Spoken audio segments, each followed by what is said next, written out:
Thanks for coming to my talk. My name is Rebecca Goff. I'm with Native Teaching Aids. I'm the executive director and co-founder of Native Teaching Aids. What I'm going to talk about today is kind of our online digital resources as well as our physical resources, how they're getting used in the classroom. And so I'm really excited to share all this with you guys. There's a lot. I'll be able to, I'm going to try and cut it to a point where we have enough time to like answer all of your questions, everything like that. So let's get started. So we'll talk a little bit about the company, how we started, what we are about. Then I'll kind of go through some of our online materials and then our physical materials as well. And we'll get into this. So Native Teaching Aids, I went to University of Montana down in Missoula, and got my master's degree in linguistics through doing that training during that schoolwork. We started working with the Cutswood School, so the immersion school up in Browning, Montana, and worked on different materials, kind of creating storybooks for them through the college program. Through AmeriCorps, and during that really developed a relationship with Daryl Kipp, and he kind of assisted us in kind of developing or assisted me in kind of developing this idea of creating a company that acts as a resource to different tribes and schools across the United States and Canada. And my husband and I actually co-established this. He is my creative guru. He's our creative director for the company. And I kind of handle more of the face-to-face client interaction, all of like the content work, linguistical analysis, as well as do talks like these, kind of talk about the company and get us out there. So we established that in 2013. So we're in our 11th year this year, which is very exciting. Our first client actually was the Pekin Institute. So kind of about them is they're an organization up in Browning. They started the Cutswood School, that immersion school, and they've been going since 1987. So that relationship has been pretty close with them. We are fully collaborative on many materials that I'll show you in this talk. Daryl Kipp really mentored me through the process of how to establish the company. How does it work? I am not Native American myself, so how am I working and navigating through all of that, working with different tribes? Right now, we're up to about 40 different languages and organizations in Canada and the United States. And it's very exciting. I love my job. I love what I do. So we'll share a lot about how that's going. Our very first product was an online dictionary. And that was with the Blackfeet Community College and the Cutswood School, which is actually getting a huge facelift right now as we speak, as we're doing a new development on it. I'm really excited about everything. We started in our house, as most small companies do. We kind of moved into physical games after digital in 2015. And this is kind of like our very first office, these images here. So it was really, it's really hodgepodgey together. But when we started in the living room, we were literally printing all of our games and cards, like in our living room and kind of in our entryway. Our dogs were like really excited about everything we were doing. And we really had to get an office quick because dog hair and games was not a mixture we wanted to exist in, which I'm sure we all know. But yeah, so we moved into our office after that, and now we expanded on our current office, but we're established inside of St. Ignatius, Montana, and on the Salish Kalispé Kasanka Reservation. And so we're in a tiny town, about 800 people. But it's been a really great experience. And what's really nice too is everything's kind of in one space. Whereas before we had like office building in one area and then across town we had our production area. So it was a lot of going back and forth. So over COVID, we had an opportunity to kind of expand, purchase our building, and get us all under one roof, which is very nice. So I kind of talked about this too, like how do we work with different communities? How are we able to do that? really the best way we came about this is everything that we create that's language oriented or culture oriented that's specific to that community is owned by the community. So for instance, everything we do that's on our website, which I'll link for you guys, but on our website, you'll see like the Salish games, the Blackfeet games, Cree and so forth. All of those are actually owned by the tribe. So everything we create and develop is owned by them. They actually get to decide how we distribute. So there are some communities we do work with that they control their distribution. They actually want to just order units from us and then we ship them to them in mass. Some communities want their products on our website, so there's more exposure.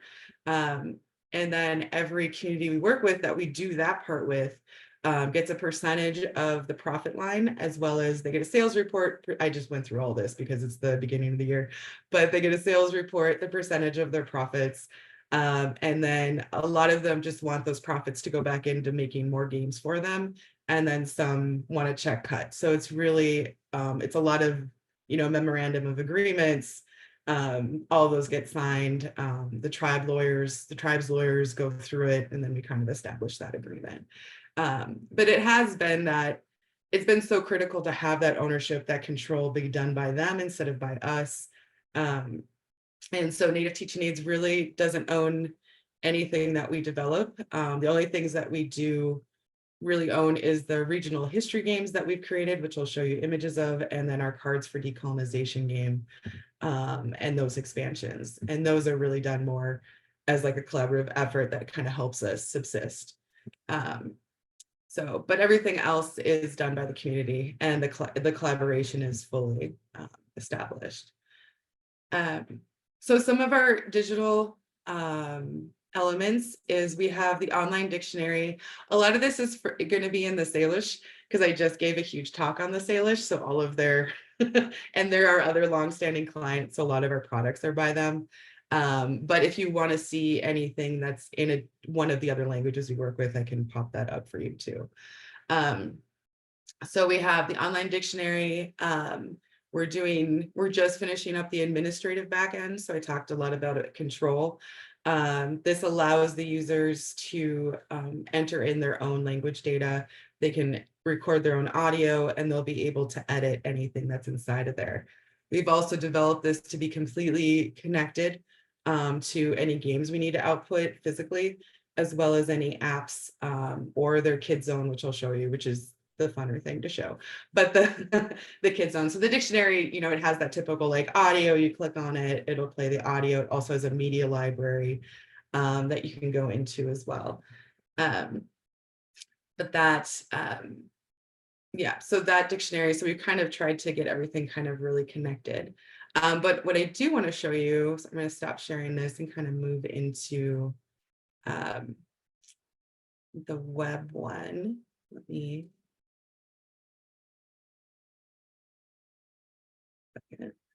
Frozen broccoli, you can use fresh, whatever you like. If you're going to use fresh. Fresh? That probably wasn't for me. I would assume that wasn't.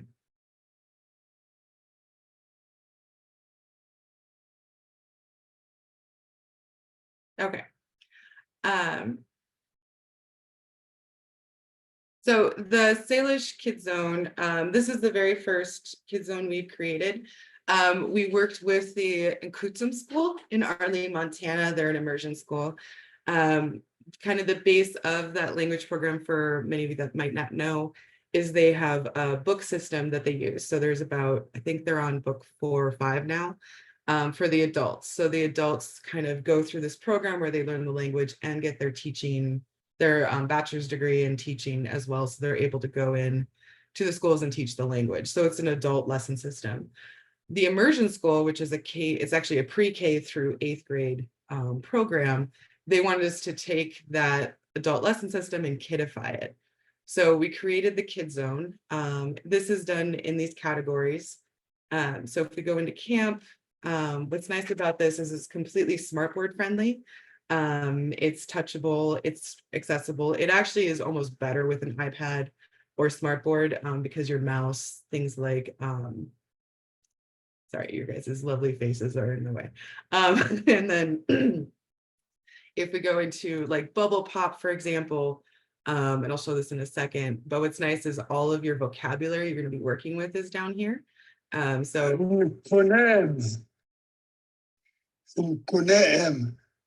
you're able to touch and interact with all of the vocabulary.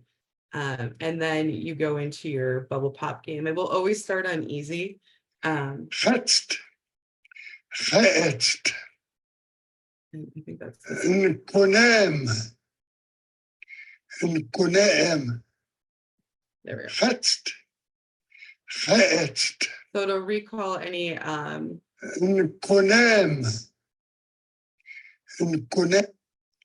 Memstut. okay. So it goes through and then it'll progressively get harder as you go.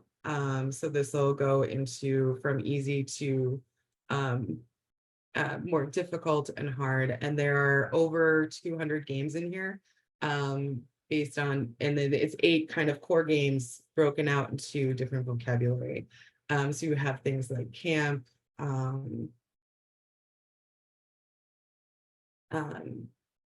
basic. Oops, sorry.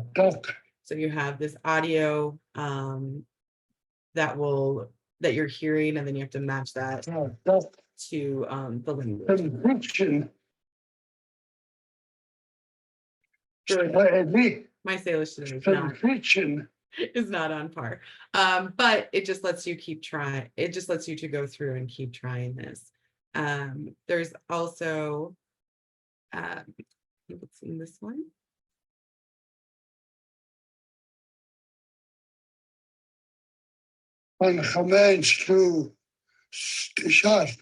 So this one is I like Tisha, and I think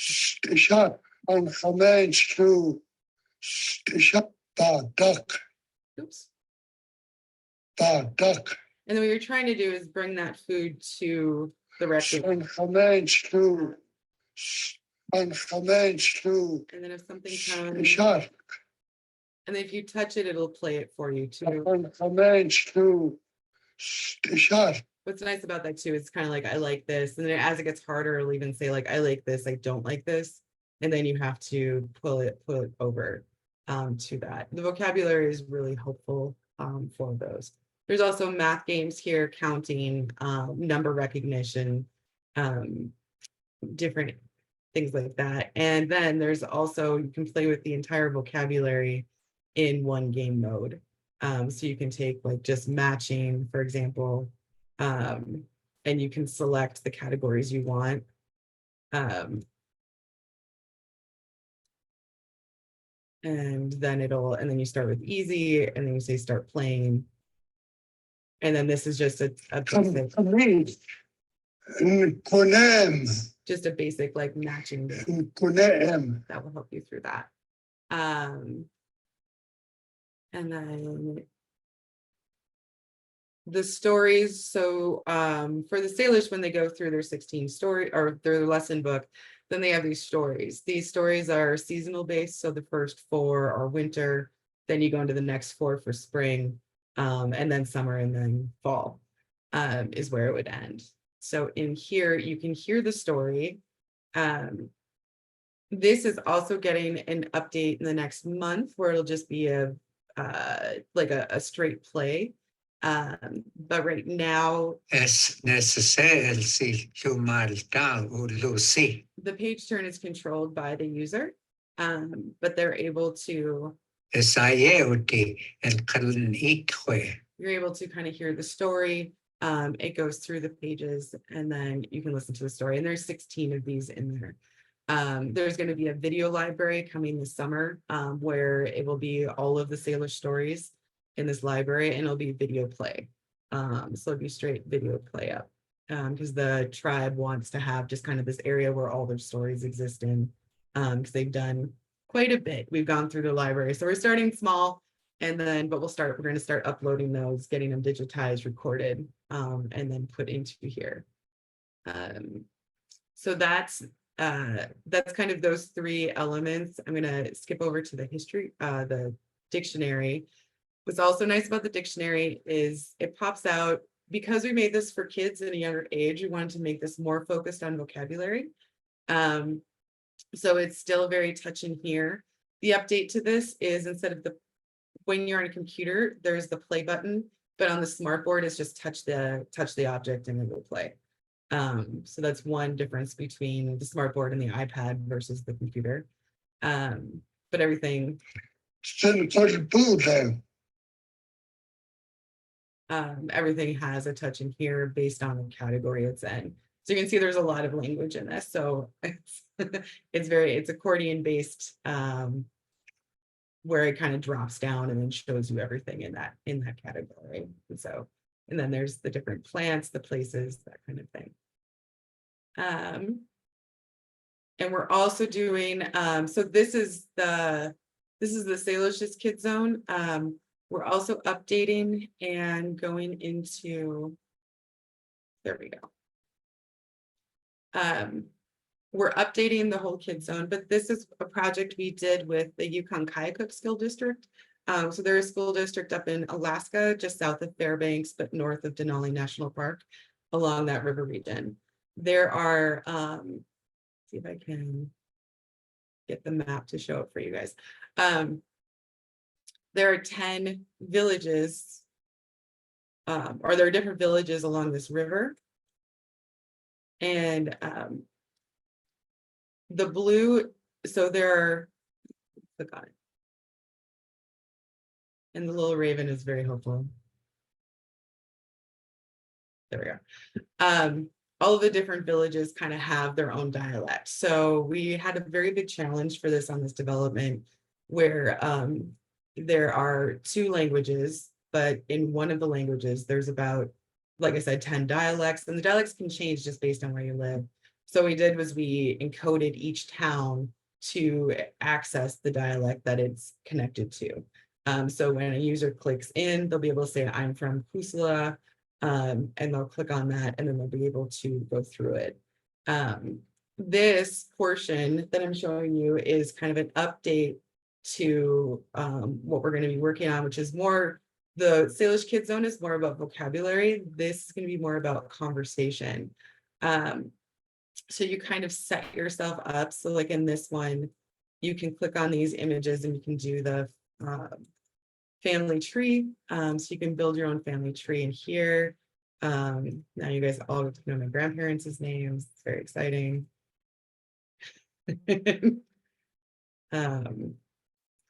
And then once you have this set, so you can put all these in there based on the vocabulary they're accessing. And then you're able to do different activities based on it. So you would do like, oh, let's talk about your family tree. Who is your grandmother? Is your grandmother's name X? It will populate through and do this. This is all very much in beta right now, based on this, but we're very close to being done with it. Oops, not that one just yet. The other thing is going into this. Yeah, so you see the image of this avatar and then you say, oh, is he mad? And then this will all play with audio. I just don't have the audio activated for this. And then if you're wrong, this one will just go into, it gives you all the chances ever. So it talks about feelings. The other fun one that we're going to be doing is a character maker. So once you go into My Body, you're actually able to create your own avatar. And then it will carry through with all of your activities. So you're able to kind of drop in different clothing. And this was all drawn by the artist from the community.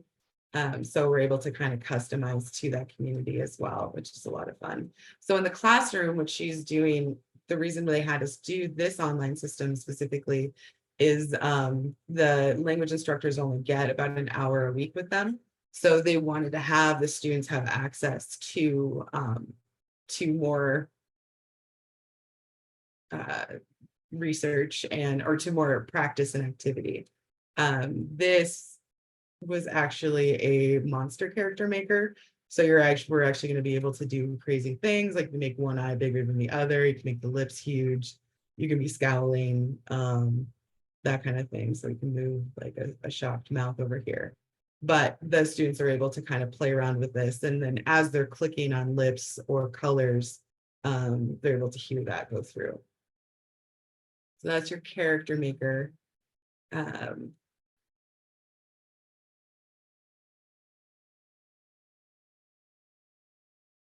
need to refresh for this guy.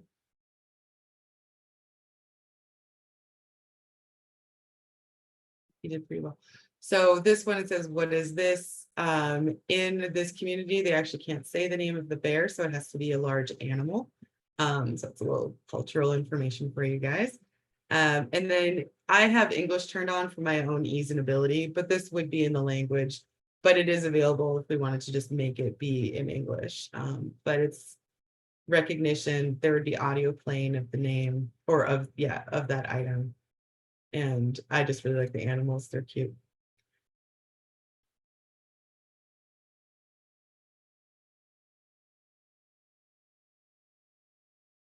And then as we're going through, there's going to be like a find this animal, where is he located? You have little binoculars, you're trying to like kind of search and find as an animal find. And then there'll be birds in here too.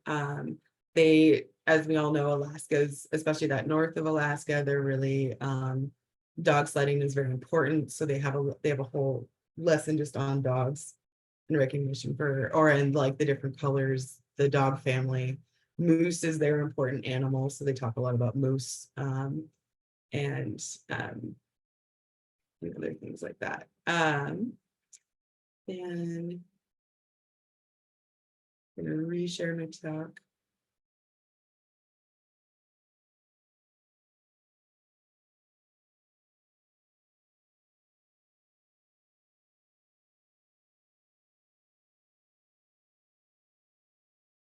So different schools have used this for different things. For some of the immersion schools, like I said, the one up in Alaska, they're using it as kind of additional study outside the classroom and teacher support.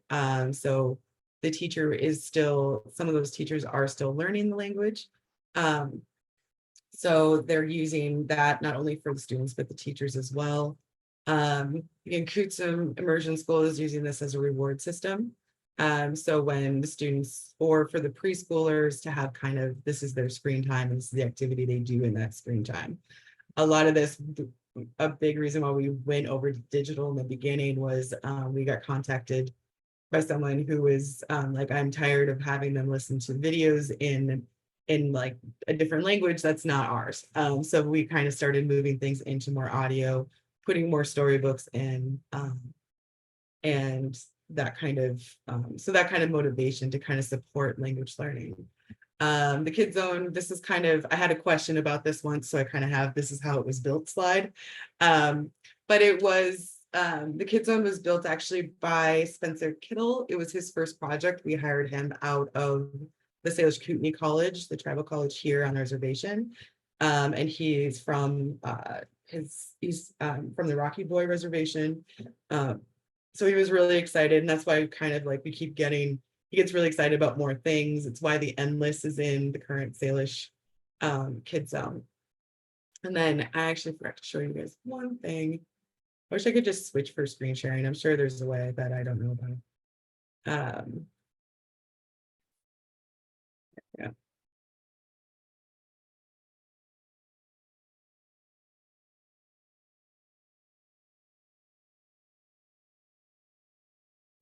And then in here, the other thing I forgot to show you is the history game.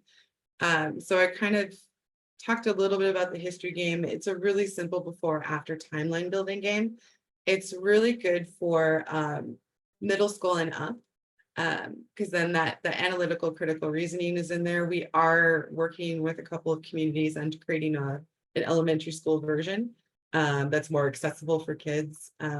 Fourth and fifth graders might grasp it, but we really kind of say like the 6th grade and up is really who's had success in this. So it's a physical game, and this just became a digital activity where you have one event that is in the center of the board.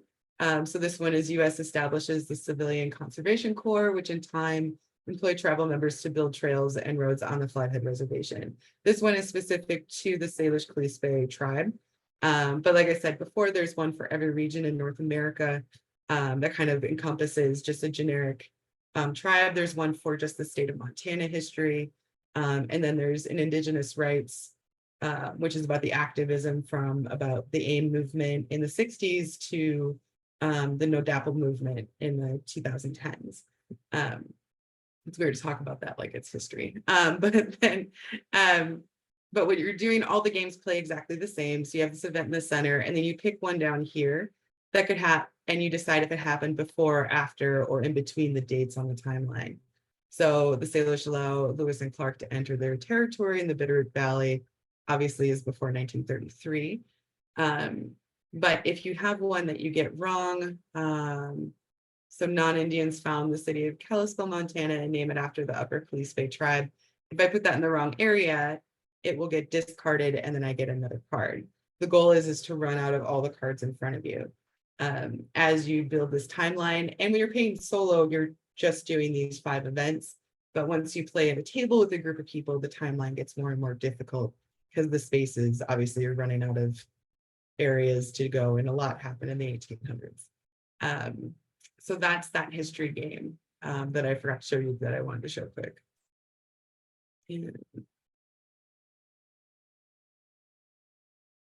Okay, so this is how it was built slide. There's also another one, which is the pre-K zone of the that we're creating. So it will be just sounds of the language. So it'll have like an alphabet. It'll play the audio. You'll be able to hear it. If we have enough time, if I don't over talk, I will pull that up and show you.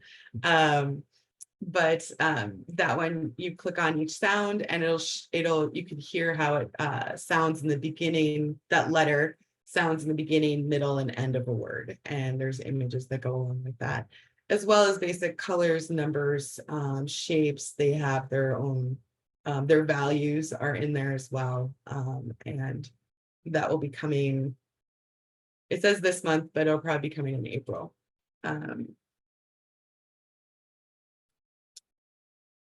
And then the Yukon Kayak Kid Zone, the one I showed you is the beta version. They have a current version that is up. There is another kid zone that we are finishing for Fort Belknap, which is in the north. And then there's one coming, that one is just under review by the tribe right now. So that should be live shortly. And then the Ojibwe community is actually, we're planning to be finished with their kid zone by May. We thought it was going to be June, but it sounds like it's going to be sooner than we expected, which we're very excited about.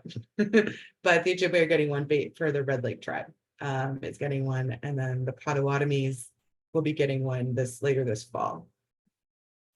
So we're moving right along with these.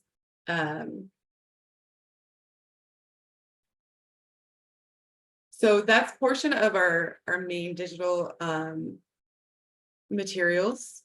And then we move into language materials, so physical. So we moved, I kind of said this before, we kind of shifted or kind of created another kind of aspect of the company that would create physical materials. So that can be card games, posters, puzzles, coloring books, activity books, board games, and different materials like that, because we wanted more of like this face-to-face interaction. My husband and I play a lot of board games, tabletop games. And while we were playing a tabletop game, both of us kind of realized that it's almost like this mini immersive environment that's synthetic. And you can, because you say the same thing a lot, like it's your turn. Do you have this thing? I'm going to go first. And there's always like, you know, the smack talk that you have to give when you play games that's necessary to win. No, I'm just kidding. And but so that we created these materials, like what if we created these synthetic immersive environments in languages? So that's where really like we started with one game with the Blackfeet. kind of tested it out with the Cutswood School, and kids really liked it to the point where they actually developed their own games. We get approached by them now and then and collaborate with them on creating their games and materials, which is really fun to do with kids. I even created a course around, or a kind of an activity around, like a classroom activity of how you get kids to develop their own games based on themes you're teaching in a classroom, that kind of a thing. And it's not a slide I focused on, but it's just kind of where I went just now, was just this ability to kind of get this creative spark of the kids, to have them kind of put away their digital stuff and work a little bit more on crafting paper, kind of like get their creative juices flowing to go into that.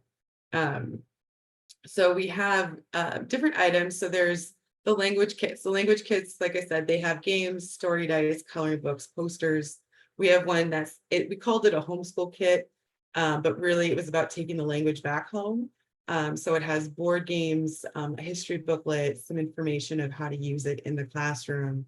And the teachers utilize that one in the Head Start kit a lot. The Head Start kit was developed with the ECS system up in Browning, Montana. So it kind of follows the curriculum based on Head Start. So it has like the colors, the weather, days, the alphabet activities in there. And then we just released, actually just finalized this last week with them, but it's the Talk to Me kit, which is our newest kit. And that focuses more on phrase building. So you have dice, there's story dice, you roll them, and the students are able to kind of put those dice in different slots and create sentences. The dice are picture-based. So you can actually use this with any language. We're actually moving it from Blackfeet into Dakota at this moment. So so it has this ability, all of our games actually have this ability to mostly just kind of slot in other languages. When we work with more of our phrase-based games, those take a little more work based on how that language is structured. But we are able to do quite a bit. Thanks, Dakota.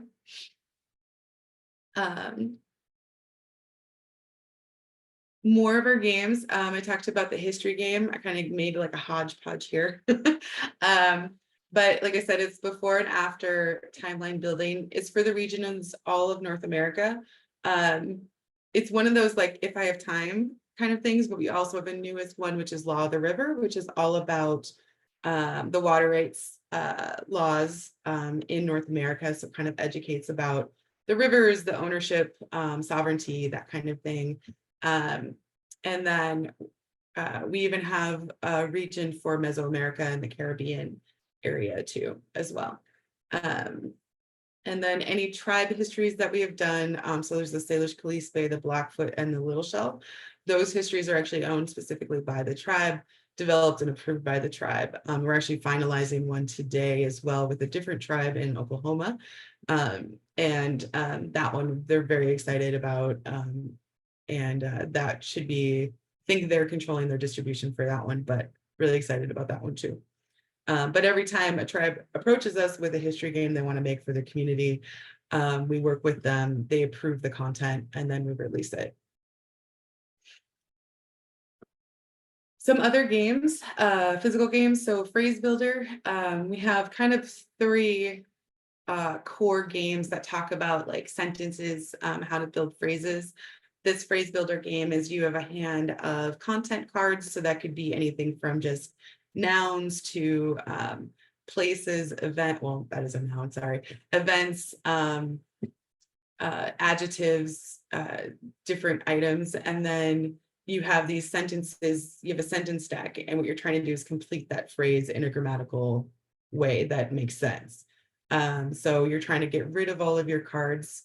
Our image sourcing is based on culturally relevant images.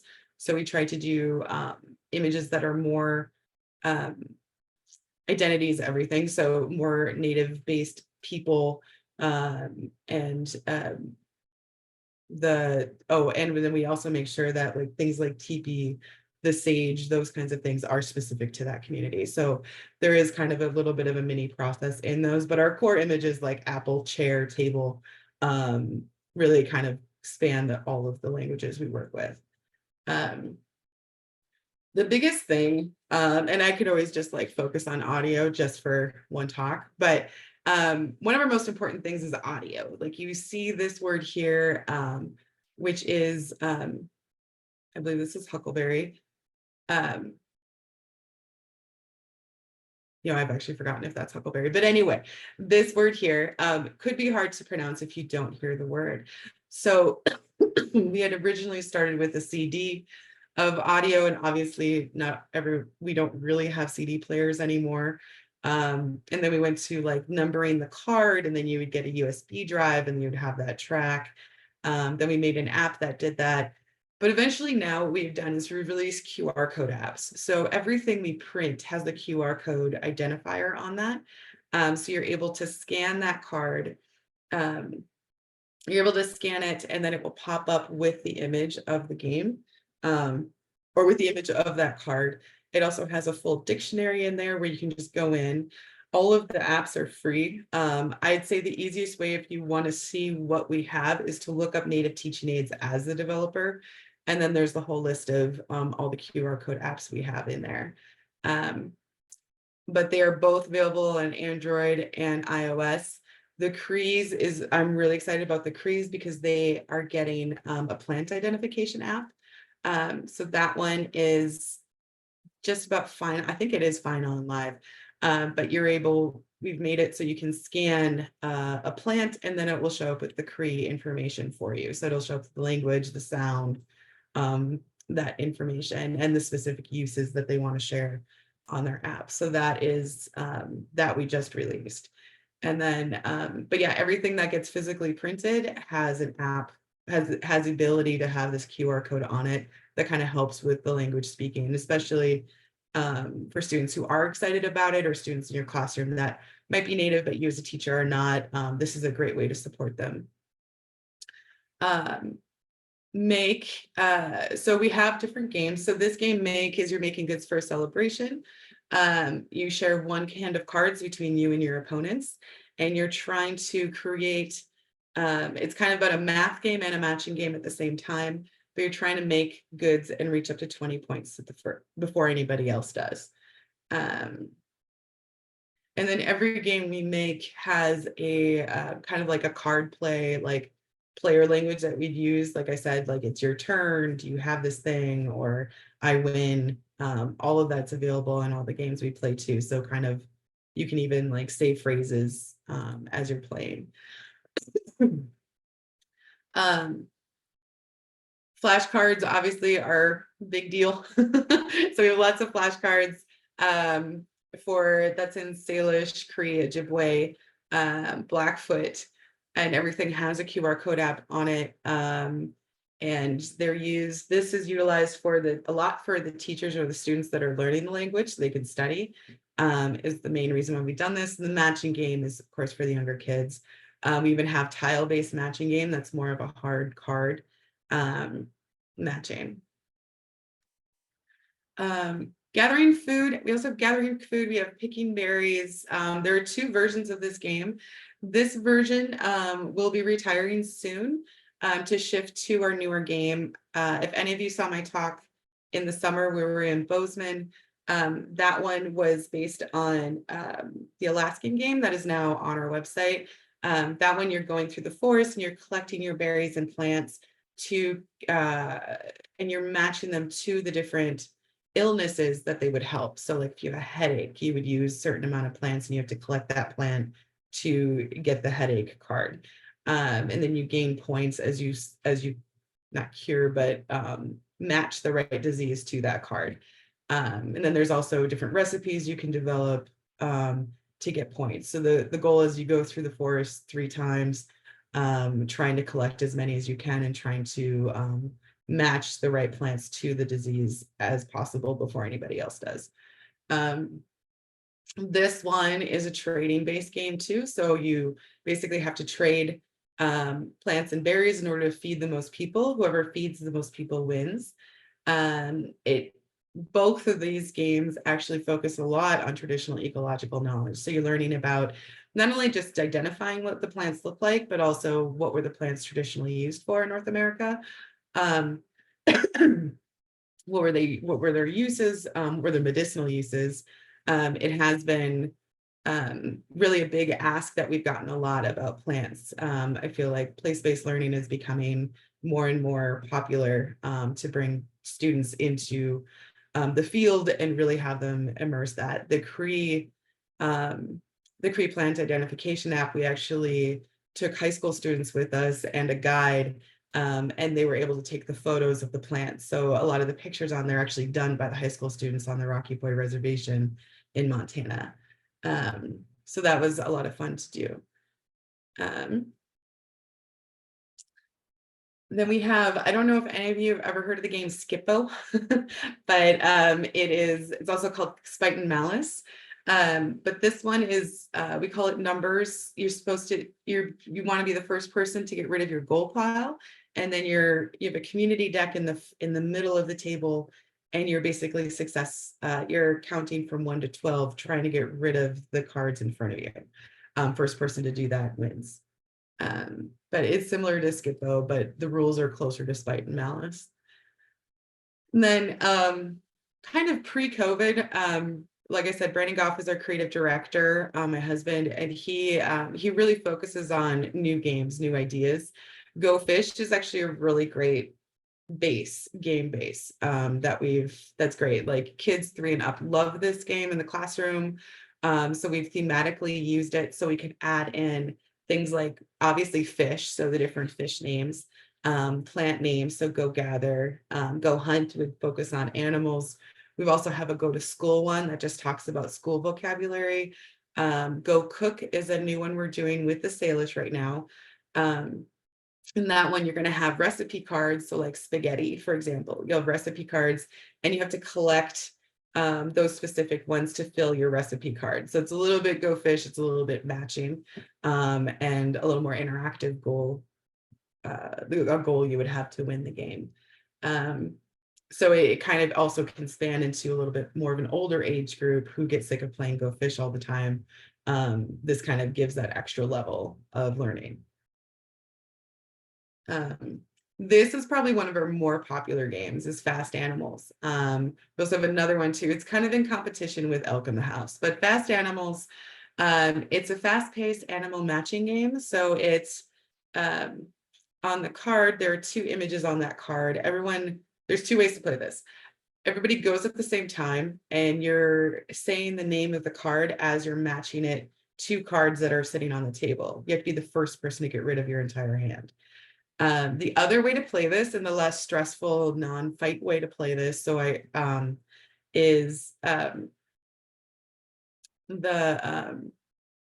is each player goes 1 at a time, and then they're matching it to the table. So they'll say it, and then they have to match it to something on the table.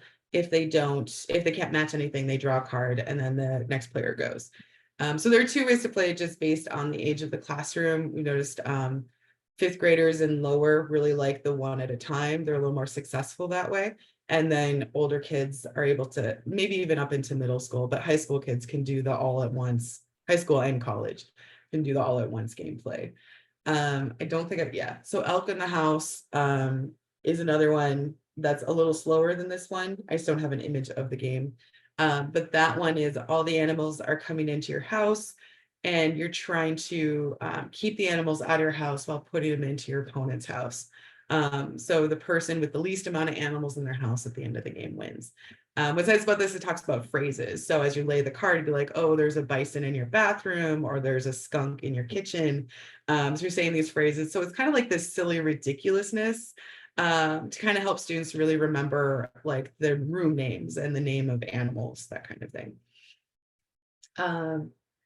Another new game we have is Who Am I?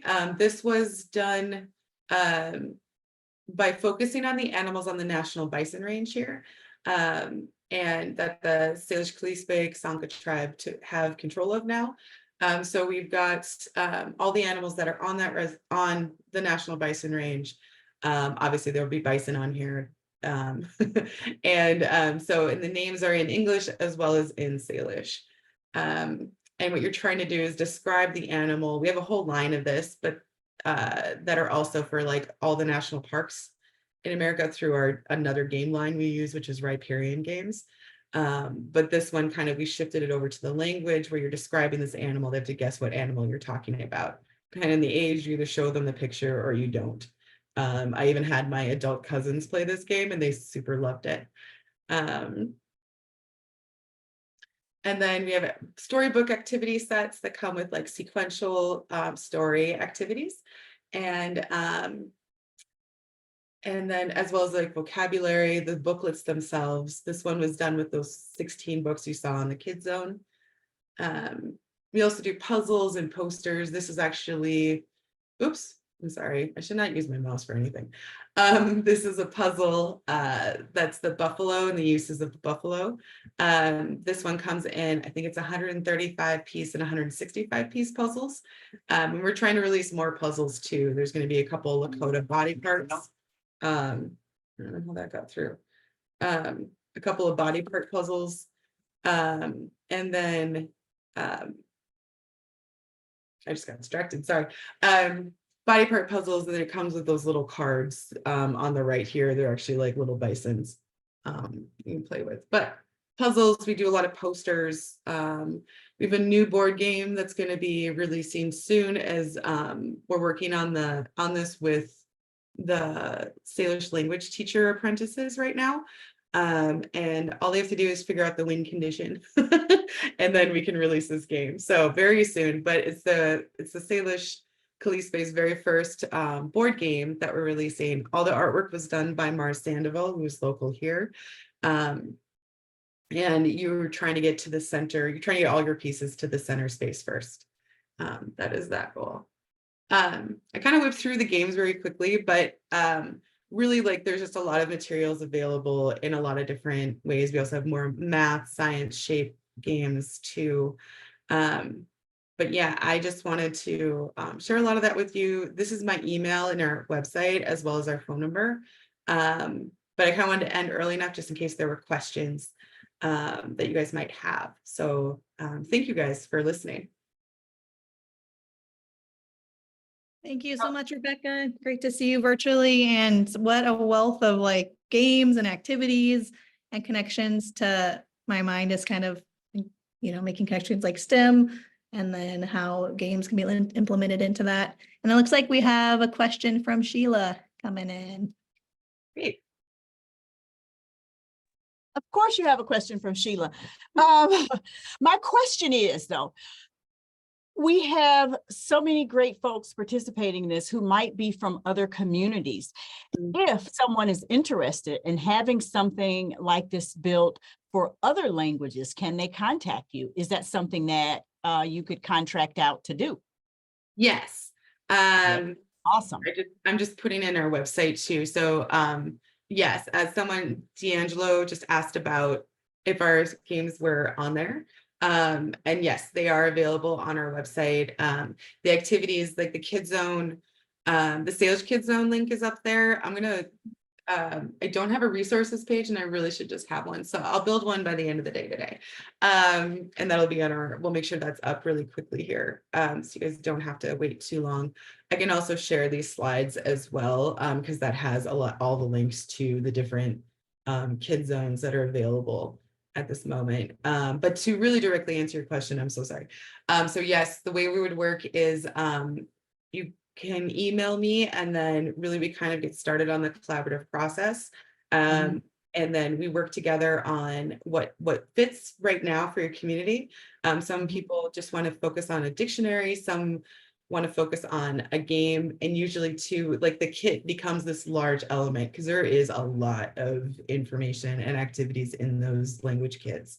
And usually I say, let's start with 2 games, 2 to 3 games, just to kind of get us used to collecting that information. And then we kind of expand from there.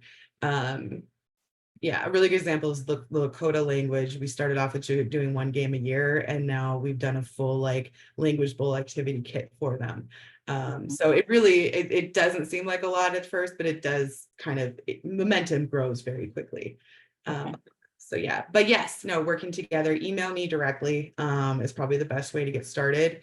And then I do have a wealth of information I can share too on that of different resources we can create together. But yeah, this was a lot of them. You're right. Thank you. Thank you. Thank you. This was awesome. Great. It is impressive to see, like, when you're at our conference this past summer, the hands-on games where you sit down around a table and can interact, and seeing how that could be engaging with like families and like in the classroom and out of the school time. They're really great learning tools. Thank you. Yeah. Yeah. And that was, I was really glad too, we had the opportunity to do that gathering food game that was in Alaska. Cause I told the creator of it, Holly, who I work with over in Alaska, I was like, oh, we got to play test this. And then we had some adjustments we had to make. So it was really handy. They use it for their literacy program. Thanks, Lavetta. They use it for their literacy program. And so they order a lot, and then they distribute out to the different families that way too. So there's but that game is a lot of fun. I'm really glad we came up with that one. It's been really great. But yeah, no, we love playing games. And so do the kids. They really get into it. Thank you. Yeah. Let's see, are there any other questions out there for Rebecca while we have her on the line?